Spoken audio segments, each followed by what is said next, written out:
Donc, je trouvais ça intéressant de commencer avec cette œuvre qui a été réalisée en 2001 puis qui a été présentée la semaine dernière à Berlin dans le cadre des activités de la transmédiale. Donc, une œuvre qui s'intitule Defrost, installation vidéo, qui est assez emblématique de ma pratique, je crois. En fait, c'est la première œuvre que j'ai comme déterminé dans quelle direction je m'en allais. Donc, au début de ma pratique, j'ai beaucoup travaillé autour des changements d'état de la matière. Donc, ici, c'est de la glace qui était mise sur une surface très haute température. Puis ensuite, je jouais avec la temporalité pour travailler la matière visuelle et sonore. Je trouvais que c'était très riche comme sujet au niveau métaphorique et symbolique. Bien entendu, ça évoque les changements climatiques. Seconde œuvre, la première pour laquelle j'ai utilisé un système de vision par ordinateur comme interface. Donc, plus on s'approchait de la projection au bout du couloir, plus le bloc de glace fondait rapidement. Une autre référence, pas très subtile, hein, l'impact de l'activité humaine sur les changements climatiques. Donc, aussi, pour cette œuvre-là, je travaillais de la spatialisation sur 4 haut-parleurs, de devant à derrière plutôt que de gauche-droite. Donc, c'est ça, on interagit avec un bloc de glace. Plus on est près, plus on est une source de chaleur qui vient le faire fondre. C'est aussi une réflexion sur la surveillance, parce que le moindre mouvement qu'on faisait avait une incidence sur l'image. Toujours dans cette direction-là, magnitude, qui est un objet cubique sur lequel il y a une projection. À la surface de la projection, il y a une matière qui semble être matière glacée, glaciale. Et puis, lorsqu'on s'en approche, on trace une ligne. Donc, dès qu'on est dans le périmètre de l'œuvre, on trace une ligne, comme on crée une fissure. Puis la texture à la surface retrace tous les déplacements qu'il y a eu autour de l'œuvre lors de l'exposition. Encore une référence à la surveillance. Toutes les trajectoires des spectateurs étaient accumulées dans l'œuvre. Je m'intéressais aussi à la matérialité de l'écran. Donc, 5 subwoofers sous la surface qui venait moduler une matière, c'était du sel, une matière granuleuse blanche, du sel et puis du sucre. Toujours dans cette direction-là, l'image disparaît. Il s'agit d'un écran de fumée, donc de la fumée qui était encapsulée dans un mur. Puis il y avait une trentaine de ventilateurs qui étaient activés selon la présence des spectateurs de part et d'autre et qui venaient moduler la matière volatile. Donc, s'il n'y avait pas de spectateurs pendant 1 heure ou 2, l'écran était extrêmement dense. Et puis, lorsque les spectateurs arrivaient, ils créaient des courants d'air et l'air était évacué de l'espace de diffusion.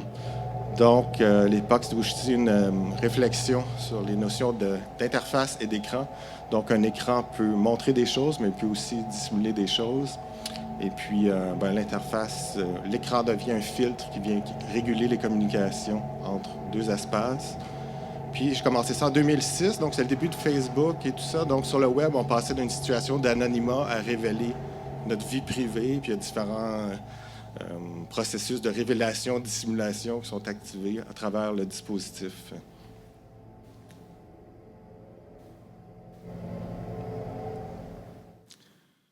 Donc, en parallèle, je m'intéressais aussi à la représentation de phénomènes spatio-temporels en utilisant la structure matricielle de l'image numérique. Donc, la série chronoscopie, chaque pixel le saisit à un instant différent. Le premier en haut à gauche au début du processus et à la fin, c'est à la fin du processus. Ici, par exemple, il y a à peu près 10 000 cyclistes qui sont comme condensés dans une image. Donc, c'était l'arrivée du Tour de l'île en 2006, je crois. Et puis ici, c'est des drapeaux qui fluctuent dans le vent pendant un peu plus d'1 heure. Donc, comment que le bruit dans l'image peut devenir une source d'information. Donc, on voit les fluctuations du vent pendant cette période de temps. Ici, une intersection assez achalandée à Montréal. Puis, on peut voir que la lumière rouge dure 2 fois plus longtemps que la lumière verte, par exemple. Ici, on peut connaître une station de tramway, en fait, à Orléans, en France. On peut connaître l'horaire du train. Je vais faire pause ici. L'horaire du train, en observant les différentes strates dans l'image. En fait, le titre de l'œuvre qui est en bas à droite, c'est le lieu et la période de captation. Donc, pendant 2 heures, on peut voir que, 10 trains qui sont passés à telle fréquence, régulière ou non. Puis, il y a des phénomènes visuels intéressants qui se produisent, comme il y a 3 personnes d'assises là, mais il y a juste 2 paires de jambes ici. Donc, c'était différentes personnes qui attendaient.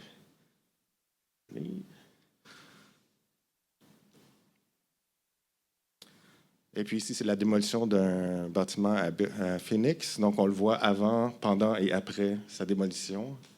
Donc, tout le mouvement le chuter au sol. Si je vais faire pause un instant.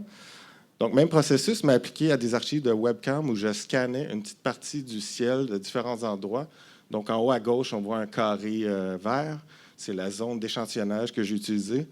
Donc, en 2010, on commençait à avoir accès à des archives de webcam, mais qui couvraient des très, très, très longues périodes. Donc, j'ai utilisé ça comme matière première pour réaliser différentes œuvres. Puis ici, ben, j'ai scanné le ciel montréalais. On voit même le changement d'heure au mois de mars et au début novembre. Et puis la pollution lumineuse qui est plus visible la nuit, par exemple, parce qu'il y a de la neige. Donc, on peut savoir s'il y a eu des précipitations ou non pendant cette période-là. Mais en fait, ça, ce n'est pas l'œuvre, ce n'est qu'un document de travail. En fait, j'ai utilisé ça comme partition pour générer une installation audiovisuelle à 7 écrans. Et puis, l'intensité lumineuse vient fluctuer un son. Donc, il y a une sonification des données. Chaque écran que vous allez voir, il y a 7 écrans, 14 haut-parleurs. Chaque écran, c'est une note, donc do, ré, mi, fa, sol, la, si. Et puis, on vient fluctuer du pôle, on vient sonifier différents endroits du pôle nord au pôle sud. Donc, on voit à l'extrême gauche, la nuit qui dure très longtemps, puis à l'extrême droite, le jour, le soleil qui ne se couche pas. Au centre, on est en Inde, à l'équateur, donc l'image est relativement stable. À Montréal, on a la pollution lumineuse du milieu urbain. À Hawaï, on voit carrément la pollution de la pleine lune. C'est un observatoire, en fait, donc le ciel est très dégagé. Donc, c'est son défile à 10 images par seconde environ. Ça prend 37 secondes pour faire le tour. Et puis, Dérive, c'est une installation qui venait comme combiner ces deux aspects de ma pratique, je dirais. Donc, à partir de 2010, j'ai commencé à numériser différents espaces en 3D avec une technique qui s'appelle la photogrammétrie, qui à l'époque était très peu utilisée, mais qui l'est extrêmement aujourd'hui. Tout le monde a pratiquement un scanner 3D sur son téléphone qui utilise cette technique. Donc, vous reconnaissez peut-être, c'est la Ville de Québec. Ça a été présenté au Mois Multi, en fait, en 2013, l'installation. Donc, en fait, je marchais dans la ville et je prenais des milliers de photos, puis je convertissais ça en un modèle 3D constitué d'1 million de points. Donc, je m'intéressais à ces points qui est juste des coordonnées X, Y, Z dans l'espace, des points blancs. On voit une documentation du Mois Multi, en fait, en 2013. Et puis, je jumelais ça avec des données géomatiques à plus grande échelle. Donc, ici, c'est la région Rhône-Alpes, et ici, c'est au Nouveau-Mexique. C'est une installation qui a quand même beaucoup voyagé. Puis, à chaque fois, je trouve important d'ajouter le lieu de diffusion dans la base de données. Donc, l'application est connectée à Internet et puis les données environnementales changent constamment l'apparence des différents lieux. Donc, que ce soit jour et nuit, s'il y a des précipitations ou non. Même la phase lunaire a une influence sur la façon dont on peut voir l'œuvre. Ici, c'est une simulation, juste pour vous donner une idée de ce qui se passe. Donc, la température qui change des couleurs. Le vent, vous voyez, les particules sont propulsées dans la direction du vent. La nébulosité vient désaturer les couleurs. L'heure du jour, en fait, c'est la grosseur des points. Donc, la nuit, les points disparaissent, puis il y a juste des fines, fines lignes. Et lors de la nouvelle lune, les lignes disparaissent. Donc, une nuit de nouvelle lune, l'image est complètement absente. Puis, on peut mieux percevoir le modèle 3D une belle journée à midi alors qu'il n'y a pas de vent.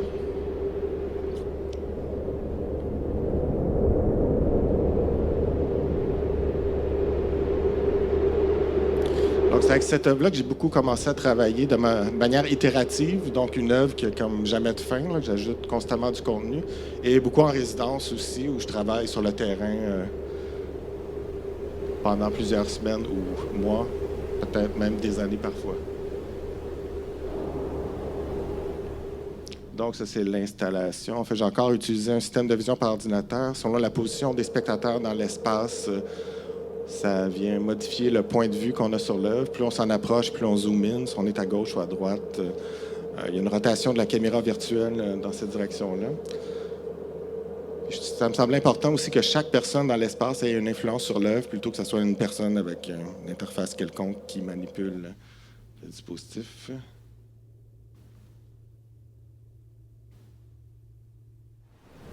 Donc ici, c'est la ville de Lyon la nuit pendant un orage. Donc on ne voit à peine l'architecture, mais on sent les phénomènes en cours.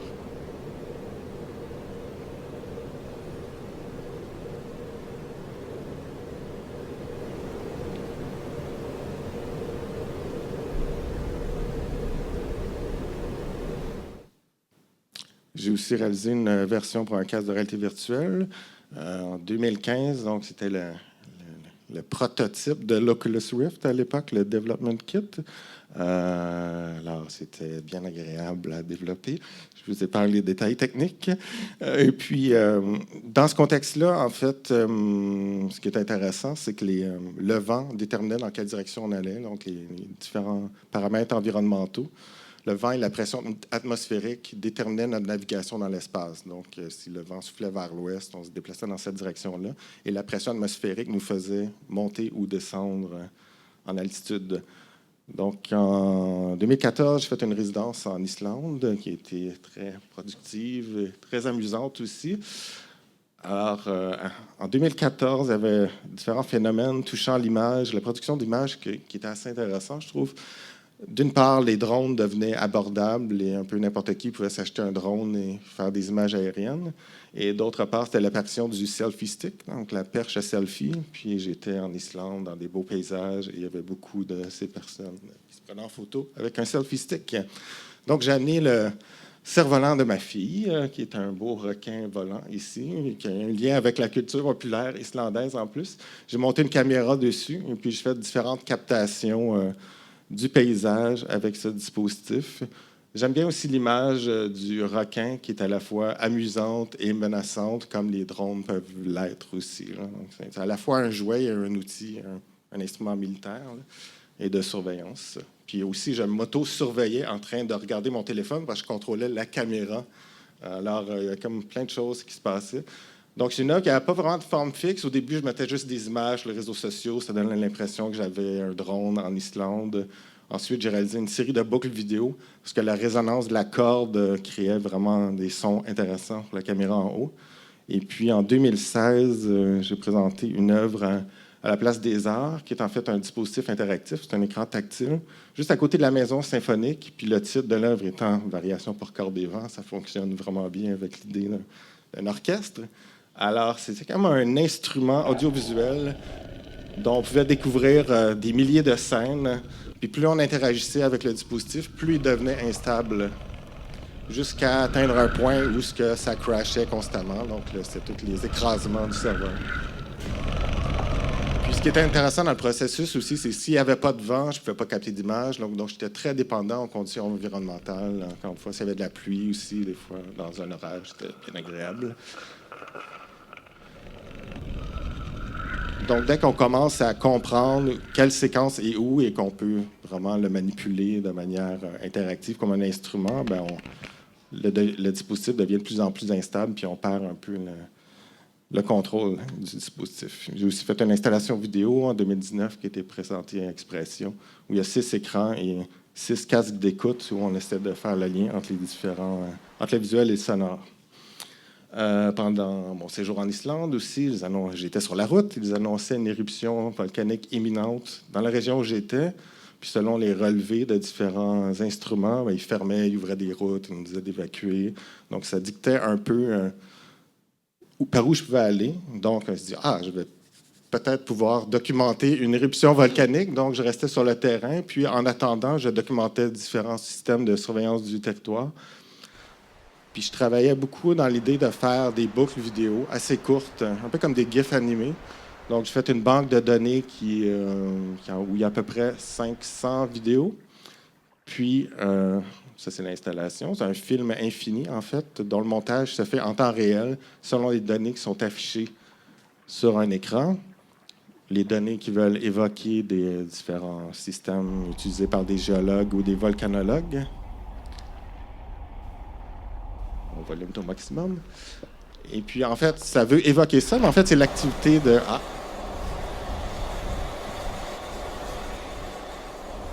Donc, oui, j'ai documenté différents trucs liés à la géothermie, l'activité géothermique et volcanique en général.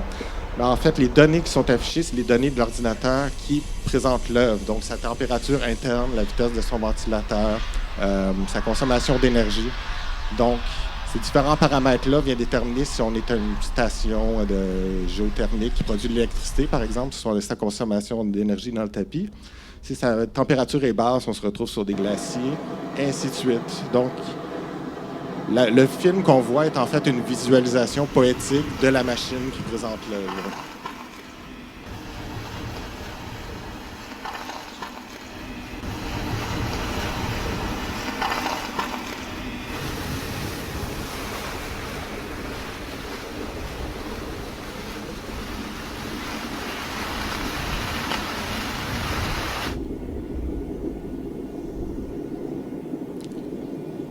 Puis bon, je trouvais que c'est une belle métaphore de différentes situations qu'on vit, que ce soit pendant la pandémie où des données géraient notre vie ou présentement, bon, par rapport au changement climatique et tout. Donc, ça voulait évoquer beaucoup de choses, puis cette espèce d'esprit de, je sais pas, fin des temps qu'on est dedans depuis quelques décennies. Donc, c'est ça. Ça, c'est les différentes versions du dispositif. La dernière, c'est dans une caisse de transport rangée où il y a un petit écran. Puis, ça voulait évoquer justement cette caisse ici. Ça, c'est les instruments qu'il y avait sur le glacier sur lequel se trouve le volcan. Puis en fait, il n'y a pas eu d'éruption pendant que j'étais là, mais la journée où je m'en allais à l'aéroport, l'éruption a commencé à un endroit qui était complètement pas rapport avec l'endroit qui était prévu. Donc, j'ai manqué la possibilité de documenter ça. Donc, on est dans une espèce d'attente infinie d'un événement catastrophique. Puis je sais pas, on regarde des données en attendant la fin du monde. Je trouve que c'est très symptomatique de notre époque. Donc, en 2015, j'ai participé à un programme de résidence à Exporobol, qui était la première édition de ce qui allait devenir le programme Interface. Donc, une résidence en arts, sciences et génie, où j'ai collaboré avec un groupe de recherche qui s'appelle Nécotis, deux étudiants, un qui était à la maîtrise, l'autre au doctorat. Et puis, on a développé un prototype de système d'analyse, de cartographie, de composition sonore. Je vais peser sur play. Donc, en fait, différents échantillons sonores sont analysés, donc différents paramètres du son, la note, l'amplitude, si c'est des basses ou des hautes fréquences, le spectre, le passage à zéro, ainsi de suite, plein de paramètres. Et puis, ça permet de les spécialiser dans un espace à multiples dimensions, ici 3 dimensions, mais pour lequel on peut aussi déterminer différents paramètres, la grosseur des points, la couleur des points, et ainsi de suite. Et puis, par exemple, ici, à partir d'enregistrements d'orage, donc 4 jours d'enregistrement d'orage, c'est écrit ici, il y a un nuage qui est généré et puis une composition infinie. Comme un orage infini qui joue dans le nuage qui est généré à partir des sons d'orage, de pluie, puis aussi des alarmes parfois d'automobiles qui partent après un coup de tonnerre. Ici, technique similaire, mais là, je change les paramètres de cartographie, donc l'amplitude peut devenir la note, et ainsi de suite. Dans ce cas-ci, c'est des bruits d'oiseaux, donc ça évoque vraiment une nuée d'oiseaux qui se déplacent. C'est différents bruits d'oiseaux qui sont cartographiés dans l'espace et qui génèrent une composition infinie.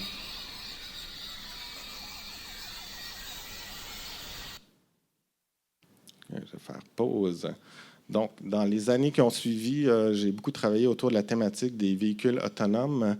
Je trouvais que c'était un sujet assez intéressant pour aborder toutes les questions qu'il y avait autour de l'intelligence artificielle, puis de mettre en relation un système de perception de robotique mobile avec tous les imprévus du monde. Et puis, ça, c'est une œuvre qui s'appelle « Voiture sans conducteur dans l'au-delà ». En fait, j'étais curieux de comment une image, une fois inversée, serait analysée par un système de segmentation sémantique. Donc, à gauche, on voit que ça se passe relativement bien, à part pour les roues qui sont analysées comme étant des panneaux de signalisation, parce que c'est des cercles dans les airs, je présume.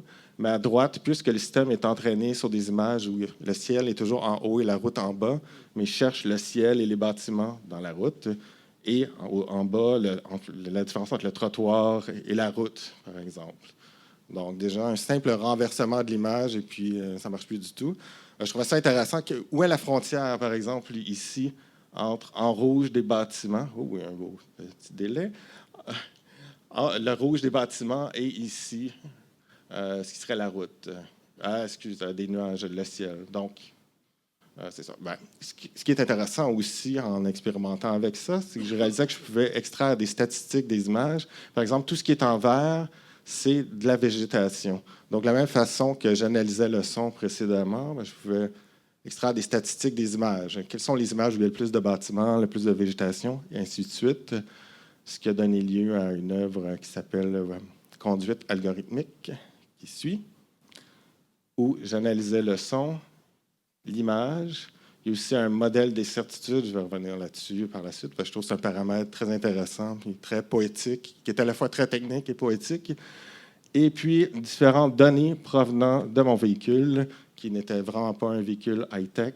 Donc, on peut se connecter à l'ordinateur de bord de nos automobiles et d'extraire plein d'informations, comme la vitesse et la stabilité, ainsi de suite. Donc, j'ai accumulé un nombre un peu débile de données pendant 4 ans et je me suis auto-surveillé.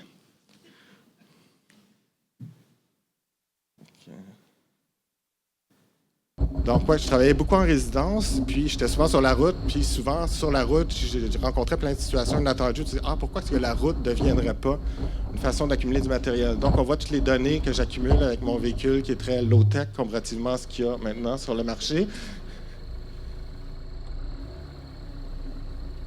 Donc, ma position, ma vitesse, ainsi de suite. Partout où je suis allé pendant 4 ans sont enregistrés comme ça. Donc, le son, l'image, et puis les différentes données du véhicule. Puis le dispositif donc s'intitule Conduite algorithmique. Ça nous permet d'analyser ce que François a fait pendant les 4 dernières années. Au début, j'étais mal à l'aise de capter sur la route différentes scènes, mais au final, c'est vraiment très intrusif de ma vie privée à moi. Entre autres, il y a un bouton vitesse, donc si on met vitesse au maximum, on voit toutes la vitesse maximale où j'ai roulé pendant 4 ans. Bien entendu, je respecte les règles, donc ce n'est pas un problème. Ici, c'est le bouton bâtiment et couleur orange qui était au maximum. Donc, on est à l'intérieur d'un traversier avec quelqu'un bien en orange.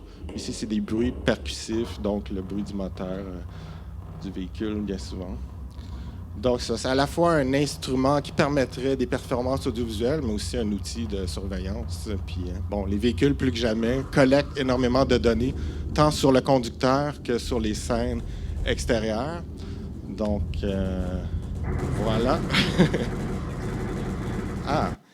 Oui, il y a un petit dispositif qu'on peut se plugger par Bluetooth que j'utilisais, en fait, pas une caméra GoPro, mais une caméra Garmin qui peut s'utiliser pour les GPS et tout, qui était sur mon pare-choc avant, puis qui était connecté par Bluetooth au dispositif. Quand on va au garage, il plug là-dedans, puis il te charge 300$. C'est ça, c'est une affaire à 10$. Ouais. Donc, j'ai réalisé une série de vidéos qui s'appelle Manœuvre autour de ça. Ici, vision périphérique, elle dure 1 minute, mais en dedans de 45 secondes, la caméra embarquée sur le véhicule est pleine de neige. Donc, c'est beau avoir des véhicules autonomes avec différents systèmes. Ceux qui ont des caméras de recul l'ont vécu, là, et toujours enneigé l'hiver.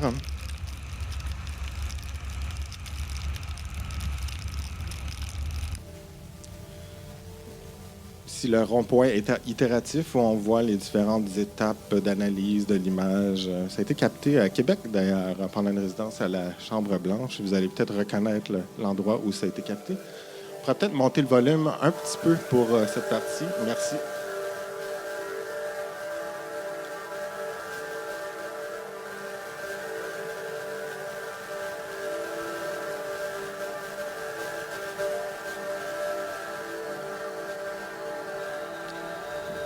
Donc, c'était l'hiver, la chaussée est enneigée, puis ce qu'on voit, la différence entre le mauve et le rose au sol, c'est la différence entre la route et le trottoir. Donc, beaucoup de difficultés à saisir la différence, alors que le reste, ce qui est en rouge, c'est des bâtiments en vert, des arbres.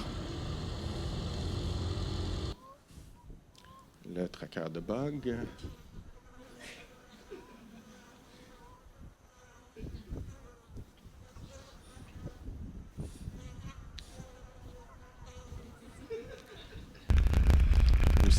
Égaré dans la forêt, où je m'étais perdu dans la forêt en suivant un système de cartographie qui n'était vraiment pas efficace. C'était plus des chemins de skidoo qui étaient sur ma carte, alors ça n'était pas évident en véhicule. Mais bon, j'ai accumulé à peu près 4 heures de matériel à cet endroit, puis j'ai fait une composition avec. Ici, la traversée, où on traverse le pont Jacques-Cartier. Et puis, c'est un système de flux optique qui, par l'analyse des images précédentes, anticipe la future position des objets. Donc, ça fait différentes flèches avec la vélocité des objets qui sont en mouvement. Des phénomènes intéressants dans les roues, par exemple, à droite. Là.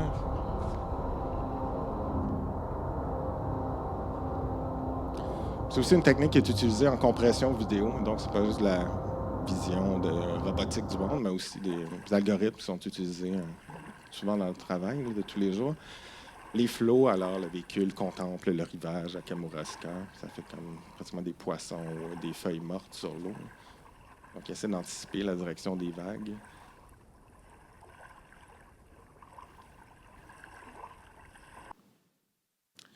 Ici, c'est une exposition à Saint-Hyacinthe, Manœuvre incontrôlable, où j'ai réalisé différentes œuvres autour de cette thématique-là, dont celle-ci qui s'appelle Cartographie de l'incertitude machine. Je parlais tout à l'heure du coefficient d'incertitude. En fait, toutes les zones noires dans les images, c'est que le système a de la difficulté ou n'arrive tout simplement pas à identifier les choses.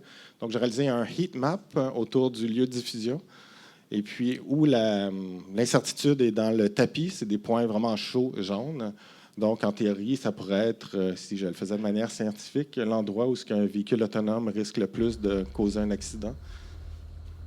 Donc, on voit à droite, moi qui circule dans la ville, puis j'ai utilisé ça pour faire la carte à gauche.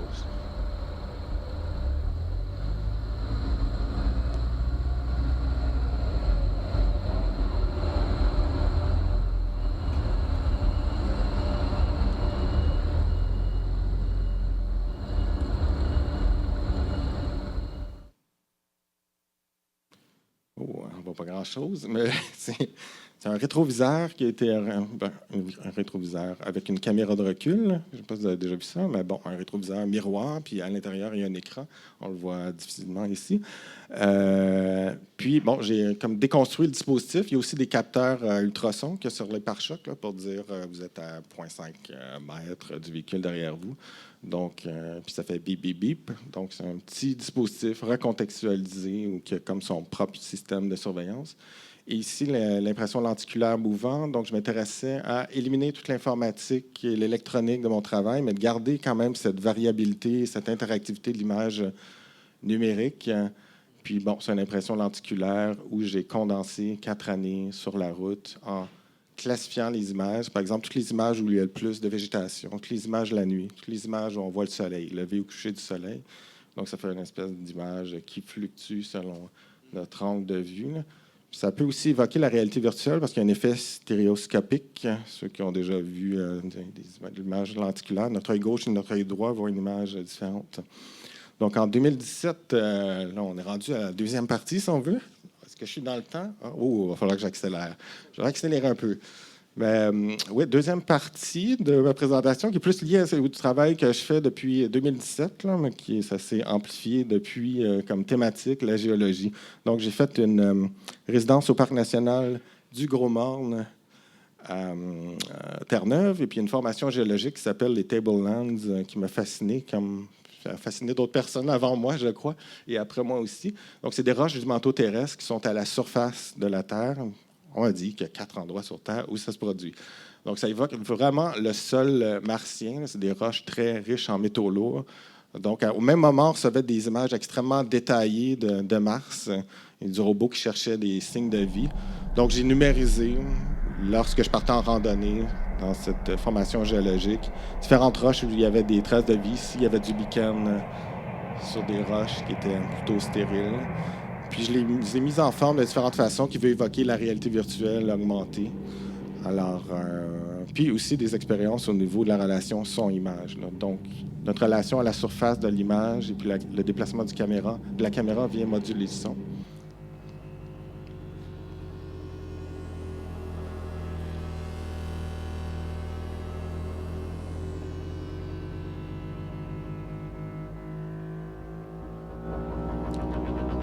Donc, c'est toutes des boucles vidéo assez courtes où chaque univers est un monde en soi, où les lois de la physique sont réinventées d'une certaine façon. Ici, on est dans l'intérieur de l'image, donc ça révèle le fait que l'image virtuelle, ce n'est que des surfaces qui n'ont aucune densité.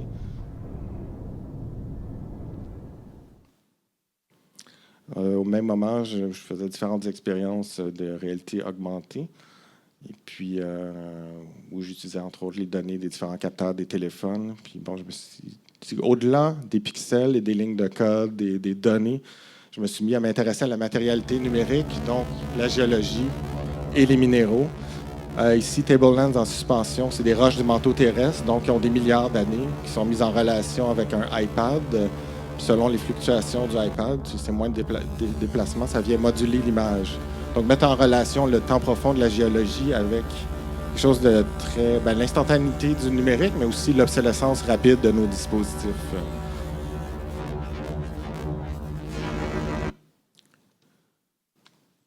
Puis, en m'intéressant à la matérialité du numérique, l'aluminium est un peu partout. Donc, principale composante d'un téléphone, c'est de l'aluminium. Mon laptop devant moi, c'est de l'aluminium principalement. Donc, je faisais une résidence au Saguenay-Lac-Saint-Jean, au centre Bang, qui est à Chicoutimi, où c'est un des principaux pôles mondiaux de production d'aluminium. Quelque chose qui m'a toujours intéressé avec le lac de Bokçik, depuis qu'on a accès à des images satellites. En fait, c'est la première chose qu'on voit de la région, mais on ne peut pas le voir de nos yeux. Donc, ce rapport de visibilité, invisibilité m'intéressait. Puis aussi, il n'y a pas de bauxite au Québec. Donc, toutes ces roches-là qu'on utilise pour faire de l'aluminium sont importées du Brésil, de Guinée, de différents endroits. Donc, ce rapport visibilité, invisibilité, je trouve ça intéressant. Puis, à l'époque que j'étais là, il y avait la consultation des citoyens pour le futur de l'usine. Si vous voulez que l'usine continue à opérer, il devra y avoir un nouveau site pour de matières résiduelles. Donc, c'est une usine qui a été construite en 1926, je crois, donc qui est pratiquement centenaire. Puis, dans ce rapport de visibilité-invisibilité, donc on ne voit pas le lac de bauxite et la bauxite, sauf lorsqu'il y a des fuites. Il y a eu un déversement en 2007, par exemple, dans la rivière. Et puis, parfois, il y a des petits épisodes de neige rosée. Donc, j'étais à la recherche d'une roche de bauxite, même s'il y a des trains qui arrivent continuellement remplis de tonnes de roches, mais on les voit pas. Donc, il a fallu que j'aille au département de géologie de l'université pour avoir accès à une roche de bauxite que j'ai numérisée en 3D. Et qui ensuite est affiché sur un téléphone qui est une plateforme rotative. Donc, lorsque le téléphone est immobile, on voit des choses un peu abstraites qui peuvent évoquer la bauxite. Puis plus il tourne rapidement, plus la pierre est clairement définie.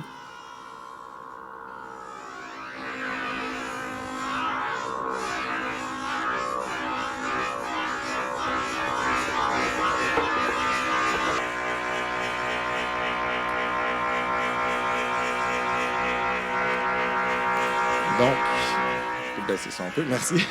Donc, c'est un peu une mise en abîme, dans le fond, le téléphone qui est principalement constitué d'aluminium avec la roche qui est à la base de ce qui est utilisé pour faire de l'aluminium. En fait, pour faire 1 tonne d'aluminium, ça prend 3 tonnes de bauxite, donc il y a 2 tonnes de résidus par la suite.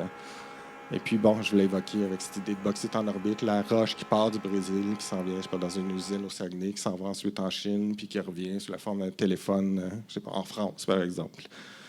Puis, c'est une exposition que j'ai présentée au Centre Bang en 2021, où j'ai occupé les 2 salles principales, un petit peu la librairie. Puis, je trouvais ça intéressant de faire une petite intervention près des toilettes, espace caché, où il y a aussi l'atelier qui est verrouillé. Donc, espace de matière résiduelle et puis de travail qu'on ne peut pas accéder. Et puis, donc, j'ai entraîné un réseau antagoniste génératif à imaginer ce que le site pourrait avoir l'air dans des siècles ou des millénaires. Et puis, en plus de faire des interventions de couleur orangée dans les toilettes et l'atelier. Donc, au sol, il y a une projection de ce que pourrait être la géologie ou l'environnement dans des siècles ou des millénaires, là.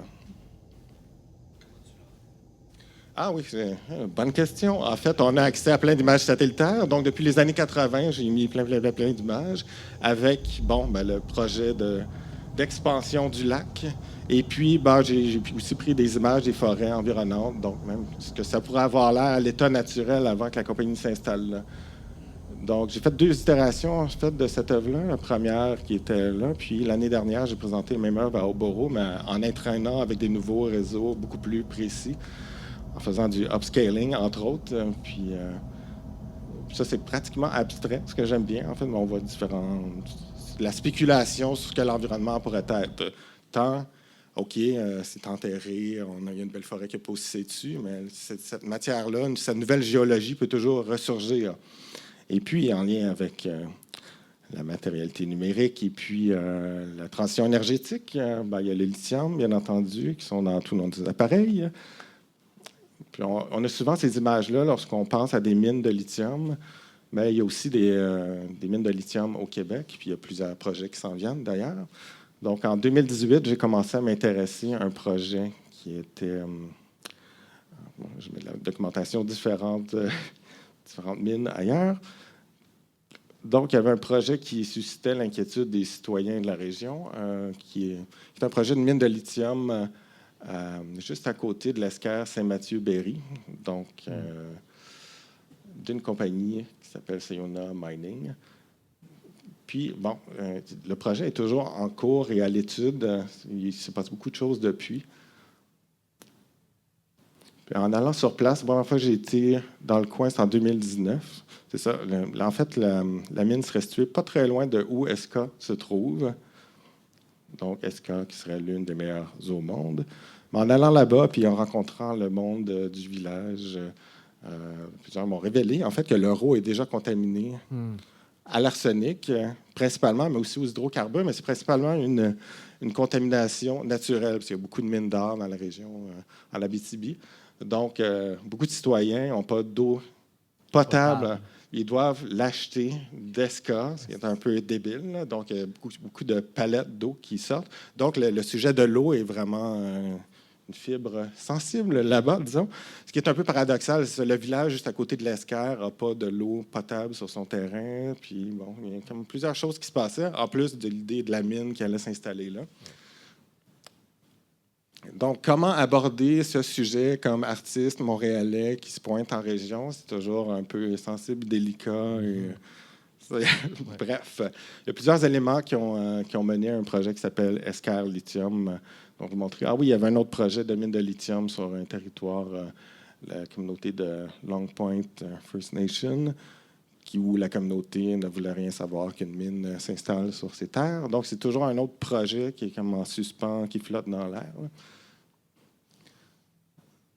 Donc, ouais, je vais juste montrer rapidement l'œuvre qui en a résulté.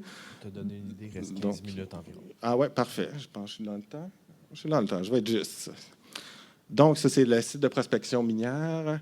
La compagnie Eska est juste un peu au nord. Et il y avait une autre mine de lithium. Je vais montrer Eska ici, non loin. Et puis, c'est ça, la mine ici, je vais faire pause. Lorsque j'y étais, la mine n'était plus en activité. En fait, elle a changé 3 fois de propriétaire en 10 ans. Alors, la première fois, c'était canadien, après ça, américain, après ça, des Chinois. Et puis, elle a été rachetée récemment par la compagnie australienne qui veut exploiter les autres mines. Donc, lorsque je suis allé la première fois, la mine était comme semi-abandonnée. Il y a même la route du lithium qui est là. Donc, j'ai documenté différents lieux, dont c'est le site de prospection minière, où il y avait une opération de coupage d'arbres en cours. Donc, j'ai documenté différents indices de la prospection minière, donc tout le forage, l'échantillonnage qui avait lieu sur le site. Fait beaucoup de scans 3D aussi. Puis des captations binaurales, où on sentait qu'il y avait une vie là, sur le lieu. Puis ça, c'est un scan 3D d'un trou. Il y avait eu du dynamitage. Puis l'œuvre qu'on ne voit pas très bien, en fait, c'est une palette avec de l'eau SK, qu'on voit subtilement ici, sur laquelle est déposée une impression du principal trou de prospection minière, sur lequel est déposé mon ancien téléphone dont la batterie est défectueuse, sur lequel est affiché de la documentation du site. Ici, il y avait un insecte qui est en train de traverser différents trous de forage. Je trouvais que l'image était assez forte.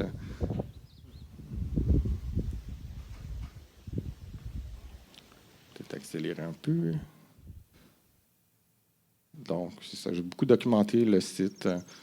Ici, on voit la forêt, puis on se rend jusqu'à un trou de prospection minière.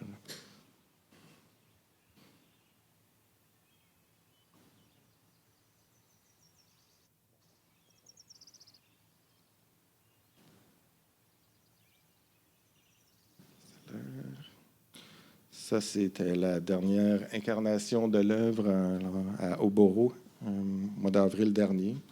Quand on voit là sur le mur, il y a une impression d'un scan 3D de tout le territoire avec la prospection minière. Et je trouve ça intéressant que la prise de courant soit derrière l'impression. Ici, c'est mon véhicule, en fait. Donc, ça fait aussi une référence à l'électrification des transports. Bon, on voit justement le téléphone avec un symbole de low battery. Et oui, j'y retourne pratiquement toutes les années. J'ai une expo justement à Amos. Je trouve ça assez important de retourner dans la région aussi, pas de faire de l'extractivisme artistique. Là. Je vais dans une région, je capte plein de contenu et vous ne me reverrez jamais.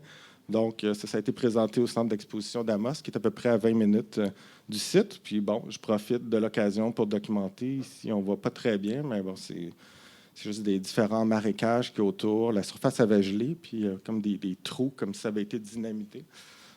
Et puis, j'ai réalisé lorsque j'étais sur place que le principal site où il y avait eu de la prospection a été rempli, je crois. C'était aussi un lieu assez symbolique où il y avait parfois des manifestations. Donc, aussi en 2019, j'ai fait une résidence à Mexico de 2 mois. Carmen Salas, commissaire, m'a invité. Puis je me suis intéressé à une chaîne de volcans qui est au sud de la ville. Au début, je trouvais ça très beau jusqu'à temps que je m'approche. J'utilise beaucoup les images satellitaires, comme vous pouvez voir, pour faire du repérage. Donc, il y a différents volcans qui ont capté mon attention. J'ai réalisé qu'il y avait de l'extraction minière dans ce coin-là. Alors, j'ai voulu aller documenter ces sites. Puis, j'ai collaboré avec l'UNAM, le département de l'Institut de géographie de l'UNAM. Puis, on m'a dit que ces roches-là étaient extraites pour remplir un ancien lac qui allait devenir le futur aéroport international de Mexico. Et ce projet a avorté. Donc, un ancien lac où il y a déjà un début d'infrastructure d'aéroport, puis qui a été rempli de ces roches d'anciens volcans. C'est devenu un parc écologique. Donc voilà, j'ai scanné différentes roches de Tezontle, des roches volcaniques. Et puis, c'est un logiciel qui assemble, qui fait une extraction infinie de ces roches, mais ça peut aussi évoquer une éruption volcanique. C'est une espèce d'entre-deux un peu flou. Ça, c'est des images de l'exposition à Mexico.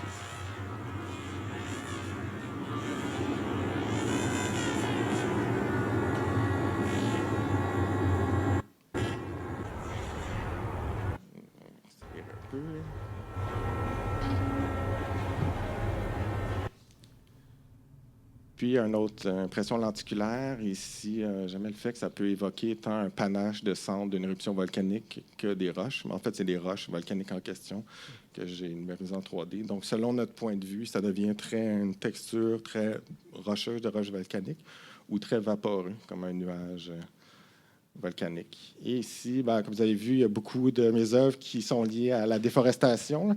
Alors, c'est comme une forêt fantomatique selon notre point de vue. L'impression lenticulaire, encore une fois. La zone de focus dans le scan 3D change, donc ça génère quelque chose de très vaporeux et d'instable. Une autre œuvre qui est liée à un séjour au Saguenay, en fait. Il y a une grosse roche sous laquelle il y avait des arbres qui avaient poussé, donc jamais le rencontre de différentes temporalités. Donc, la temporalité géologique avec les arbres qui ont je sais pas, au moins 50 ans, c'est vraiment des gros arbres, donc qui ont poussé puis qui ont carrément englobé le rocher. Alors, une certaine forme de résilience. Puis des œuvres 2020, donc début pandémie, quand on est en confinement. Puis, grâce à Mutec, entre autres, ça a été présenté à Séoul, dans un ancien site pétrolier qui a été converti en parc. Donc, je trouvais que le lien était vraiment intéressant. Donc, la nature qui est en train de reprendre le dessus sur les infrastructures pétrolières du lieu. Puis, bon, c'est une œuvre silencieuse, donc l'environnement sonore devenait l'environnement du parc, donc les insectes, les oiseaux, ainsi de suite. Accélérer un peu. Cryptocristallin, en fait, c'est une agate que j'ai scannée en 3D, donc une pierre précieuse. Donc, en Gaspésie, il y a une mine, la mine du Mont Lyell, je pense, où c'est une ancienne mine d'agate. Et puis, il y a différentes roches comme ça, des géodes il y a parfois des petites bulles dessus. Lorsqu'il y a des bulles, c'est qu'il y a eu de l'activité volcanique. Il y a une bonne chance qu'il y ait des cristaux à l'intérieur des roches. Donc, j'ai numérisé l'extérieur de la roche, puis un algorithme a reconstitué l'intérieur à partir de ces signes. On le voit un peu à gauche, l'intérieur de la roche. Ici, à droite, en fait, c'est une opération d'eux qui coupent des roches pour voir si à l'intérieur, il y a des cristaux. Donc, quand on les coupe en deux, ça a l'air de ça. Puis l'œuvre à gauche qu'on voit, c'est la reconstitution de différentes tranches de la roche. Donc, on navigue comme une tomographie de la roche. Puis bon, le titre, c'est cryptocristallin, donc des cristaux qui sont cachés. Alors, je crois que ça évoquait aussi le crypto-art. On est en 2020, là, début de la folie des NFT. Tout le monde va devenir milliardaire avec l'art numérique. Mais bon, il y a toute l'énergie nécessaire aussi tant pour former la roche que pour les NFT. Ça s'est calmé depuis. Il y a eu d'autres alternatives, mais quand même, ça faisait partie des questionnements. Donc, je m'intéresse au littoral depuis plusieurs années. Ça, c'était en 2017 à Terre-Neuve, une formation géologique dans laquelle il y avait des fossiles. Puis ici, c'est en 2021, lorsque j'étais en résidence à Est-Nord-Est. Donc ici, j'ai numérisé avec un drone. Avant, je numérisais à partir du sol, ou devrais-je dire de l'eau. Donc, j'avais les pieds dans l'eau et je faisais le tour pour scanner les différentes formations. Ici, avec un drone, ce que je trouve intéressant, c'est que l'eau reflète la lumière et bouge tout le temps. Donc, ça crée des glitches à la surface, à la rencontre entre la Terre et la mer, qui viennent amplifier cette espèce d'idée de l'érosion des berges et puis des changements qui ont lieu dans les espaces côtiers. Ici, c'est une autre formation géologique. Je vais accélérer un peu. Ici, on voit très bien le phénomène dont je parle. Donc, au rivage, tout l'espace semble être dévoré par les flots. Ici, c'est une image chavirement où il y a un renversement du paysage qui amplifie ces glitches du scan.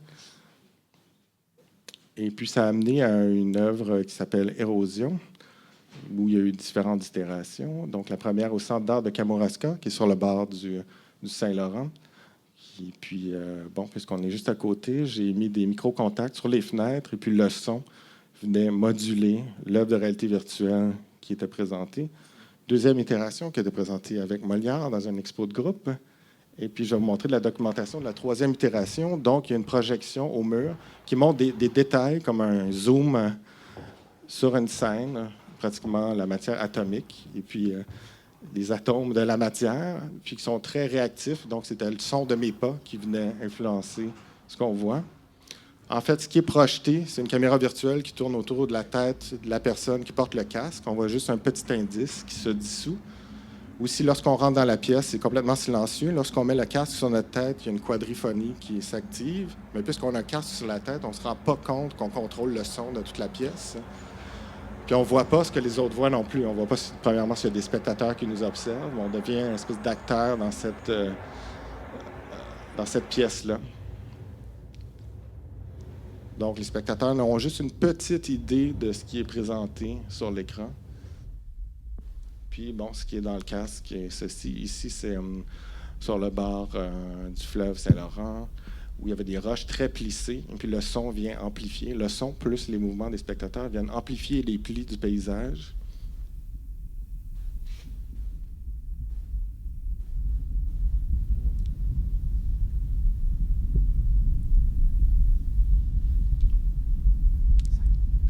C'est bon. Accélérer un peu. Ah, c'est bon. Combien de temps? Alors, c'est bon, il me reste 4 minutes. Très bien. Un autre paysage ici qui est découpé, on voit juste une strate. Puis à partir d'un certain niveau, on commence à peindre l'image. Il y a toujours une strate qui vient se révéler, mais elle reste inscrite dans le casque. Puis comme on perd la stéréoscopie, parce que tout d'un coup, tout devient à plat. Puis c'est vraiment notre tête, le mouvement de notre tête qui vient comme repeindre une nouvelle géologie.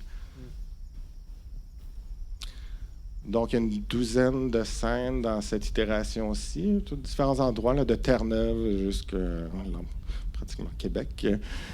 Puis, je continue à développer une quatrième, puis une cinquième itération de l'œuvre, toujours en augmentant la quantité de lieux. Puis, c'est aussi une façon de percevoir toute la diversité géomorphologique du Saint-Laurent, là, quand même une grande richesse à ce niveau-là. Ici, au mois d'août, je suis en résidence à la pointe de Moisy, où l'érosion est assez intense. C'est un sol sablonneux, c'est du sable et de l'argile. Donc, on voit carrément l'érosion en temps réel. Vraiment, l'image du sablier me revient. Là. Je trouve ça assez hallucinant de voir à quelle vitesse le paysage se transformait. Là. Tout le temps comme ça? Ouais, ben, pas tout le temps. Là. C'était après, lorsqu'il pleut, ça se stabilise, mais en même temps, c'est plus instable le lendemain. Là.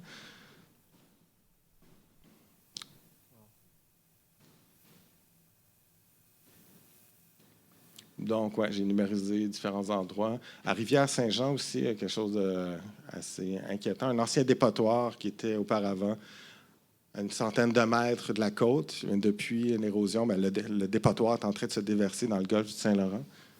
Donc, j'ai numérisé différents lieux dans cette région-là. Puis, bon, je continue. Mais chose un peu plus... en parallèle, le sable se retrouvait à l'embouchure du golfe et de la rivière Moisy. Il formait des petites îles.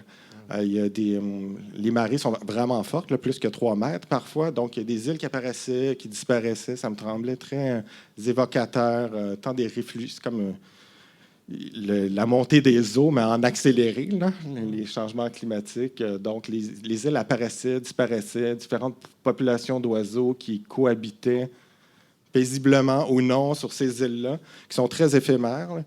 Donc, pratiquement tous les jours, j'allais documenter ça avec un drone, puis je restais très, très loin. Donc, c'était vraiment en zoomant sur ces îles-là qui apparaissaient, disparaissaient, qui étaient complètement différentes d'un jour à l'autre. Là. Donc, on en vient à Surface Fuyante, on va finir là-dessus. Yes. Alors, première itération de Surface Fuyante qui a été présentée en 2022 à la Place des Arts. C'est un projet, c'est un partenariat entre le Calque et la Place des Arts. Donc, si vous connaissez un peu l'espace, il y a 35 écrans avec des versatubes, les tubes qui ressemblent à des tubes néons. Il y a des LED à l'intérieur qu'on peut ajuster, on peut programmer. C'est un peu limité, mais quand même, j'aimais l'idée de mettre en relation de basse résolution et haute résolution. Donc, c'est un canevas de 15 000 par 5 000 pixels.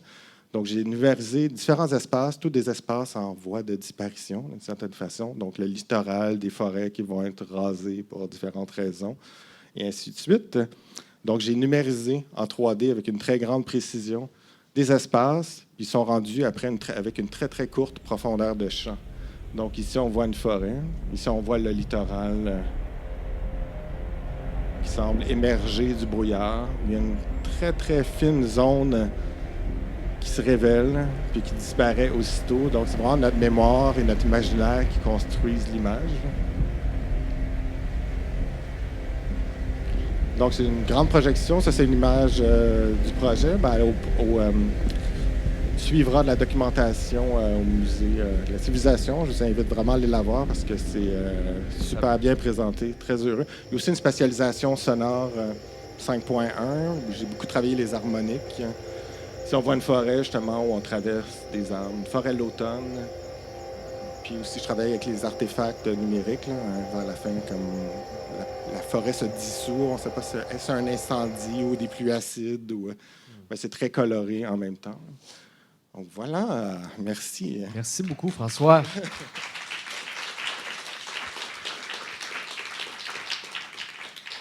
Je vais accélérer la fin de cette présentation. Amélie, je ne sais pas si vous voulez faire quelques mots avant l'après-midi ou... Tu vas faire un petit mot? OK. Bon, bien, merci beaucoup, François. Si vous avez, on n'a pas le temps pour une période de questions, mais si vous en avez, je suis sûr que ça va te faire plaisir. Je suis là. Merci. Voilà, merci beaucoup.